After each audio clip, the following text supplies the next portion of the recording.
ময়মনসিংহের গফরগাঁয়ে কাঁচা বাজারে ব্যবসায়ী ও এলাকাবাসীর উদ্যোগে ওয়াজ ও দোয়া মাহফিলের আয়োজন করা হয়।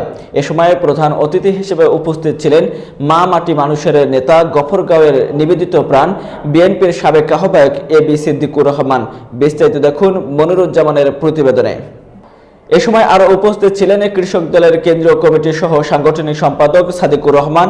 আরো বক্তব্য রাখেন বিএনপির সাবেক যুগ্ম আহ্বায়ক শাহ আব্দুল্লাহ আল মামুন ও আন্তর্জাতিক মানবাধিকার সংস্থা বিভাগীয় সভাপতি বেলাল আহমেদ সরকার ও ৬ নং রাওনা ইউনিয়নের সাবেক ভারপ্রাপ্ত চেয়ারম্যান আন্তর্জাতিক মানবাধিকার সংস্থা হিউম্যান এইড এর বিভাগীয় সাধারণ সম্পাদক মোফাজ্জল হোসেন ও নুরুল ইসলাম কাঞ্চন সহ বিএনপির সকল অঙ্গ সংগঠনের নেতৃবৃন্দ ও ধর্মপ্রাণ মুসল্লিরা। ইসলাম এমন একটা ধর্ম যেখানে চোর ডাকাত দুর্নীতিবাদ ঘুষখোর যারা রাজনীতি করে, যারা বণিক সমিতি যারা মানুষ আছেন দয়া করে ব্যবসা বাণিজ্য করেন।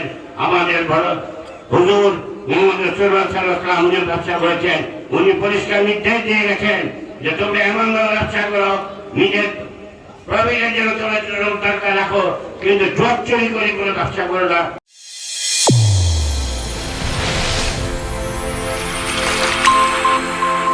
চ্যানেল A1 হৃদয়ের স্পন্দন।